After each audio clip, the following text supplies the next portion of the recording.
Les dirigeants algériens sont affolés. En apparence, ils essayent de nous faire croire qu'ils se félicitent, qu'ils se réjouissent de cette vague de protestations et de manifestations qui a tourné aux émeutes au Maroc. En réalité, ils sont affolés parce qu'ils ont peur que cette protestation, cette colère ne déferle sur l'Algérie, puisque ce mouvement de Gen Z est en train de se propager dans le monde. Les dirigeants algériens ont peur du scénario marocain. Dès qu'il y a eu sur les réseaux sociaux les premiers appels pour créer un groupe Gen Z 213, des appels ont été lancés pour la mobilisation et pour manifester en Algérie le 5 octobre prochain. L'APS qui accuse le Maroc, la manipulation marocaine, la comparaison avec le Maroc elle est trompeuse. Donc l'Algérie c'est le paradis. Donc l'APS veut nous faire croire que l'Algérie c'est le paradis. En Algérie, l'état des hôpitaux est aussi pire que l'état des hôpitaux marocains. L'école algérienne n'est pas du tout très différente, ni extrêmement meilleure ou de meilleure qualité que l'école marocaine. La voiture est devenue un objet de luxe, on dirait du caviar. D'ailleurs, il est anormal qu'un pays comme l'Algérie se compare au Maroc. C'est la PS toute seule qui l'a fait. Pourquoi? Parce que les dirigeants algériens ont peur.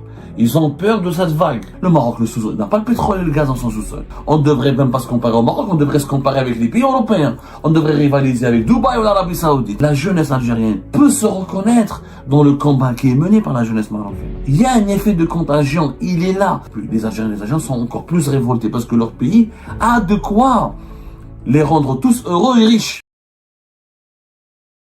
Les dirigeants algériens sont affolés. Alors qu'en apparence, ils essayent de nous faire croire qu'ils se félicitent, qu'ils se réjouissent de cette vague de protestations et de manifestations qui a tourné aux émeutes au Maroc.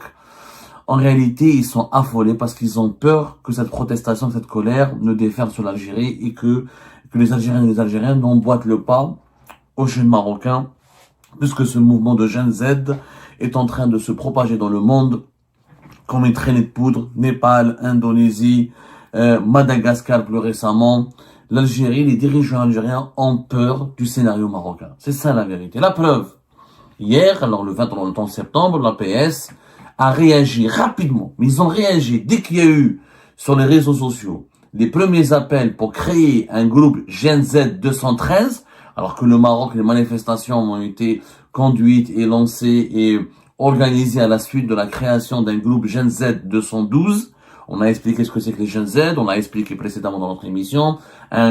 C'est un groupe anonyme de jeunes âgés qui sont nés entre 1996-97 à 2012-2013. C'est des jeunes connectés qui utilisent les réseaux sociaux et qui ont des revendications sociales et politiques et qui appellent à la mobilisation pour faire aboutir leurs revendications sur le terrain à travers une organisation politique très particulière. Pas de leader identifié, pas de hiérarchie, pas de direction, tout est anonyme et tout est basé sur des méthodes de protestation très interactives, des rassemblements, des mouvements de blocage, des grèves, des slogans bien élaborés et toujours l'usage et l'utilisation des réseaux sociaux pour mobiliser, pour sensibiliser.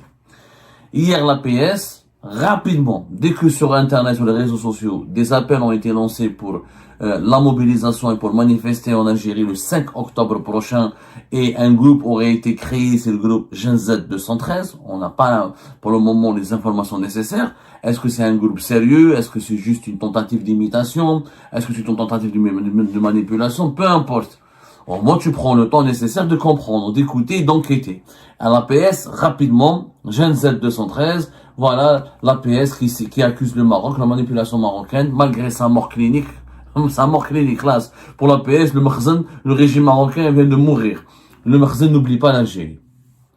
Les appels à manifester en Algérie, annoncés pour le vendredi 3 octobre par un collectif se représentant sous l'appellation Gen Z 213 et largement amplifié par certains médias marocains ainsi que par le collectif Gen Z 212, ne relèvent pas de simples revendications sociales. Ils s'inscrivent dans une stratégie politique visant à projeter vers l'extérieur les tensions marocaines et à affaiblir la cohésion nationale algérienne.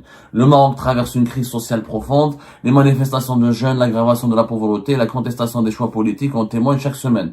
Dans plusieurs villes, les protestations scandent des slogans, les protestataires scandent des slogans qui traduisent un malaise généralisé. Pas de Coupe du Monde, sans hôpitaux, du pain, pas de stade. Justice sociale avant le football, l'école et la santé pour nos enfants, pas de milliards pour la FIFA. Donc, l'APS essaie de nous faire croire que le problème est purement marocain, qui ne concerne pas l'Algérie, que l'Algérie va mieux, que l'Algérie est nettement dans un meilleur état que le Maroc et que tout se passe dans le meilleur des mondes en Algérie et ça va bien. L'Algérie est un état social solide. La comparaison avec le Maroc, elle est trompeuse. Et on essaye, donc c'est du complot, voilà. Donc si des jeunes Algériens appellent à des manifestations en Algérie ou veulent manifester en Algérie pour exprimer eux aussi leurs propres revendications ou leurs propres besoins, etc., il s'agit donc d'une manipulation. Il n'y a pas d'injustice sociale en Algérie. Voilà. Tout simplement, l'État soutient les startups, des subventions généralisées, des aides de famille, accès aux soins et à l'éducation, un socle de justice sociale qui protège les couches les plus vulnérables et réduit la précarité. Donc l'Algérie, c'est le paradis. Donc l'APS veut nous faire croire que l'Algérie, c'est le paradis. Effectivement, l'Algérie a une politique sociale beaucoup plus développée que le Maroc. Effectivement, les indicateurs de développement humain sont meilleurs en Algérie qu'au Maroc. Pourquoi? Parce que l'Algérie dispose d'un budget chaque année d'une trentaine de milliards de dollars pour les transferts et les subventions sociales. Alors qu'au Maroc, il est inférieur à 3 milliards de dollars. On dépense plus de 5 milliards de dollars rien que pour le soutien des produits alimentaires de première nécessité. Le blé, les céréales, l'huile et le sucre, ce qui réduit effectivement la précarité brutale. Sauf que il y a la précarité, il y a les inégalités et il y a aussi la faillite des services publics. En Algérie, l'état des hôpitaux est aussi pire que l'état des hôpitaux marocains. Les hôpitaux algériens ne sont pas du tout différents, en tout cas ne sont pas du tout supérieurs en termes de qualité de prestation de soins par rapport aux hôpitaux algériens. L'école algérienne n'est pas du tout très différente, ni extrêmement meilleure ou bien ou de meilleure qualité que l'école marocaine. Il y a autant d'inégalités en Algérie. L'inflation en Algérie, elle est aussi forte depuis 2020, de 2021 à 2025. On a connu des vagues inflationnistes terribles. Il y a des problèmes de pénurie, il y a beaucoup de chômage. La monnaie algérienne qui dégringole, le salaire des Algériens, les salaires qui ont perdu de leur valeur, le pouvoir d'achat qui s'est effondré. Je rappelle qu'en Algérie, on n'arrive même pas, la voiture est devenue un objet de luxe, on dirait du caviar. La voiture, elle est devenue un luxe inaccessible pour tout le monde. Les pièces détachées, les pneus, les biens de consommation qui étaient disponibles en abondance avant la crise de 2019, comme les smartphones, les produits électroniques, et les matières d'électroménager, les vêtements, etc. Tout ce qui vient de l'étranger a fait l'objet de pénuries. Et les prix sont extrêmement chers, tout ce qui est importé. Et l'Algérie s'alimente aujourd'hui ou s'approvisionne uniquement par le commerce de Kaba. Sinon, tout ce qui est produit de large consommation, ou c'est des produits de très piètre qualité, ou c'est des produits de l'étranger qui sont excessivement chers. Donc, l'Algérie peut-être a un développement social plus important que le Maroc parce que l'Algérie a des richesses que le Maroc n'a pas. Il faut qu'on soit clair. D'ailleurs, il est anormal qu'un pays comme l'Algérie se compare au Maroc. D'ailleurs, personne n'a comparé l'Algérie au Maroc, c'est la PS qui l'a fait. C'est la PS toute seule qui l'a fait. Pourquoi? Parce que les dirigeants algériens ont peur. Ils ont peur de cette vague. Ils ont peur de ce qu'eux ils appellent des thèmes importés et dangereux. Et pour eux, c'est une stratégie de manipulation. Il n'y a pas eu de manipulation parce que on ne sait même pas est-ce que le groupe Avagent Z 213, est-ce qu'il est sincère, est-ce qu'il est réel, est-ce qu'il y a vraiment des gens derrière. De les appels à manifestation du 3 octobre, est-ce qu'ils sont sérieux, est-ce qu'ils sont fiables, on ne sait pas encore. C'est-à-dire que ces appels viennent d'émerger à peine. Et encore une fois, c'est un mouvement international. Ça ne vient pas que le Maroc n'est qu'une étape. Il y a eu l'Indonésie, il y a eu le Népal, il y a eu le Madagascar. Donc, si à chaque fois dans un pays, à chaque fois qu'il y a un mouvement de protestation, chaque pays doit faire comme le régime algérien, c'est de la manipulation, ça vient de l'étranger, tous les États du monde seraient très mal barrés. Le complotisme ne va pas résoudre le problème. En Algérie, effectivement, on vit mieux au Maroc en termes de grande pauvreté, de grande précarité, mais en termes de prospérité, de développement, d'inégalité, c'est plus grave. Parce que l'Algérie, là, c'est plus grave que le Maroc. Il n'y a pas de pétrole au Maroc, les Marocains n'ont pas. Le Maroc, n'a pas le pétrole et le gaz dans son sous-sol. Il a un peu de phosphate qui l'aide à se débrouiller. Mais il n'a pas les ressources énergétiques immenses de l'Algérie. Avec l'argent, avec les richesses que nous avons, et l'argent que nous en tirons de ces richesses depuis des décennies, on ne devrait même pas se comparer au Maroc, on devrait se comparer avec les pays européens. On devrait rivaliser avec Dubaï ou l'Arabie Saoudite.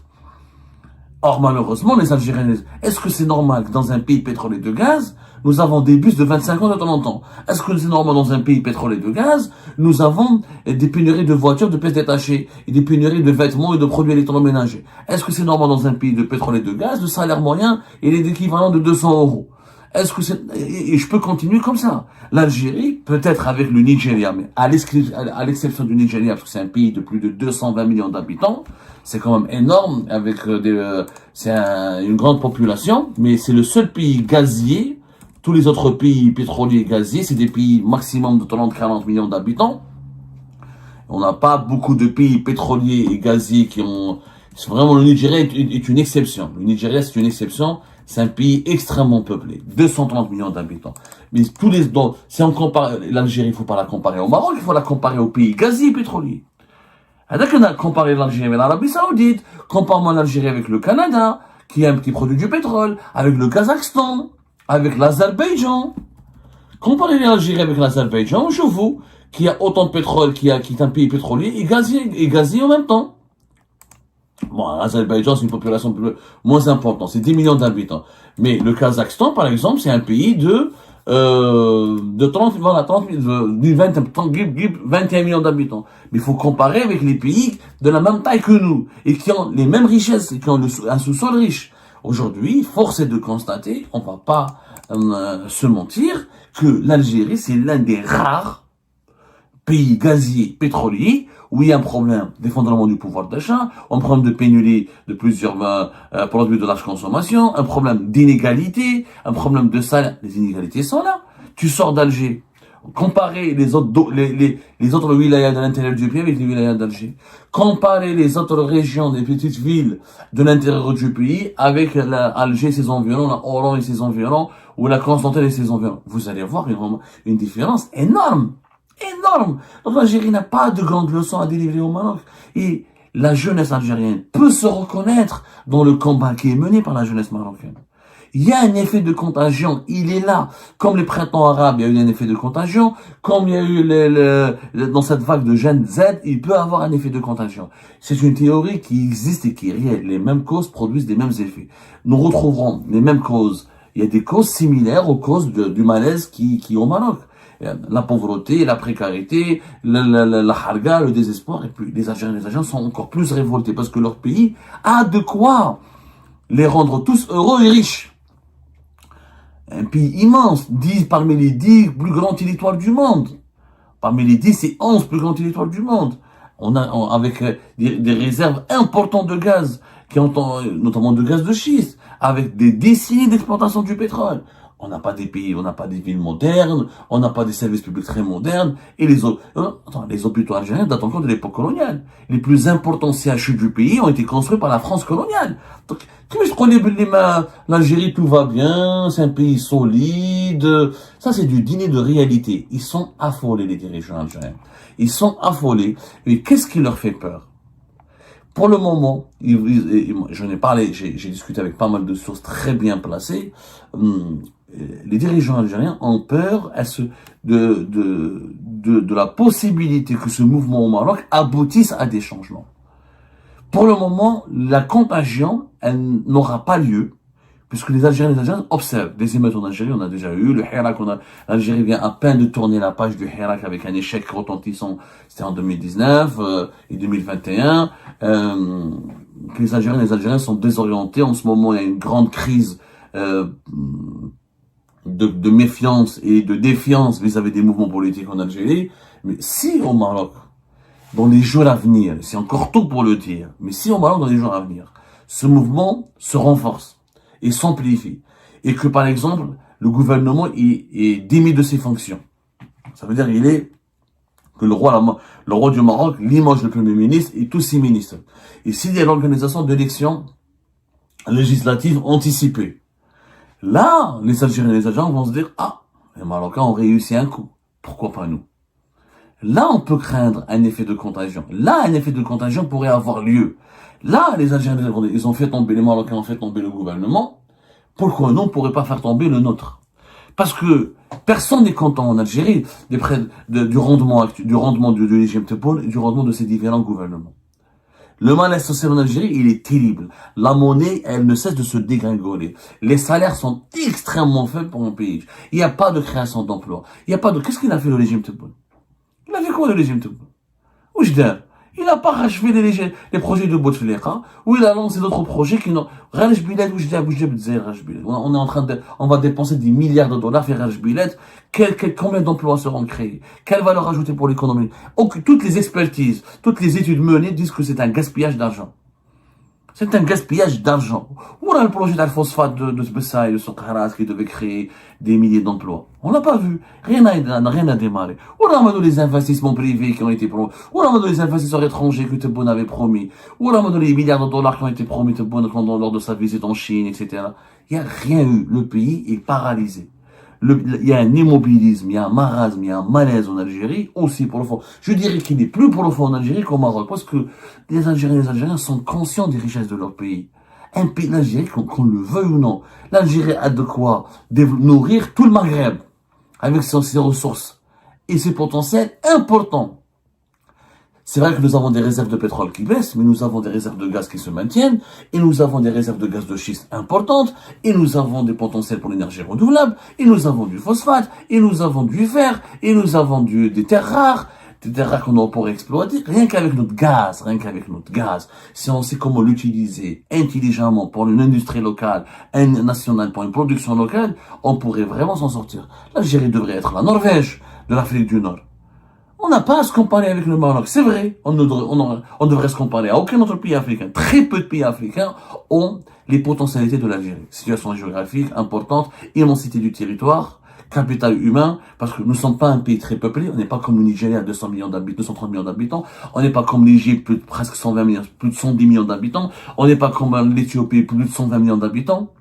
On n'est même pas 50 millions d'habitants. Donc avec un immense territoire et un sous-sol riche, et des potentialités géographiques et humaines importantes, on aurait dû être un pays riche et développé depuis longtemps. Donc les frustrations en Algérie sont plus importantes. Parce qu'au Maroc, quand tu es frustré, c'est un pays qui n'a pas de pétrole, qui est de gaz, c'est vrai, il se débrouille, le Maroc tente de faire de son mieux, il y a des erreurs, est-ce qu'il fallait faire la Coupe du Monde, au lieu de construire des hôpitaux et des écoles, c'est vrai, le débat, il s'impose au Maroc. Bien sûr, le débat, il s'impose au Maroc, mais en Algérie, le débat en Algérie, il s'impose. Le débat en Algérie, il urge. Parce qu'un pays avec ses moyens illimités, normalement, nous, on est le Dubaï les Émirats de l'Afrique du Nord. À Alger, on vit toujours dans l'habitat de la colonisation. Quel pays gazier? Donnez-moi un pays gazier, pétrolier, qui n'a même pas construit sa propre capitale. Ça, c'est une vérité, il faut qu'on le dise. On vit encore dans les villes de la colonisation française, on n'a rien fait. On a construit que des cités ADL, que des nouvelles villes catastrophiques, c'est des Abdallah, etc., qui n'ont aucun charme, qui n'ont absolument aucune esthétique. Le malaise, il est énorme en Algérie. Les dirigeants algériens sont affolés. Ils sont en train, c'est pour ça qu'ils ont lancé très rapidement une stratégie de diabolisation et de détestation et bien sûr toujours basé sur le même complotisme. Tout est exporté. En Algérie, c'est simple. Les dirigeants algériens, tous les problèmes sont exportés. Il n'y a pas de problème en Algérie.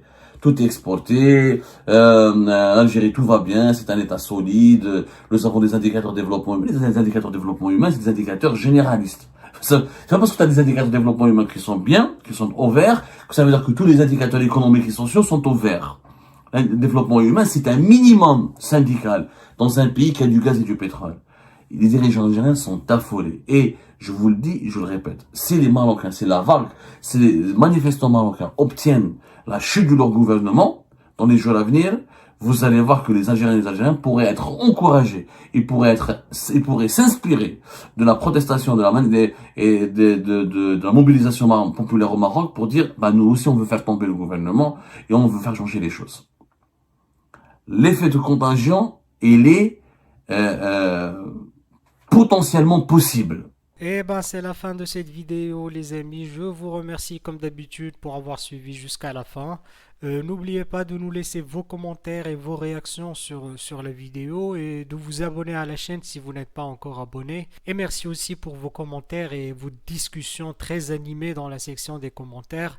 Donc, vous n'oubliez jamais de décortiquer bien un sujet sur tous les points qui ont été abordés dans la vidéo et ça fait vraiment plaisir quand moi-même je ne fais pas de commentaires, je m'appuie sur vous pour que vous puissiez bien expliquer les choses et en faire des discussions civilisées et dans tout le respect possible. Donc voilà, merci beaucoup et à la prochaine dans une nouvelle vidéo. Au revoir.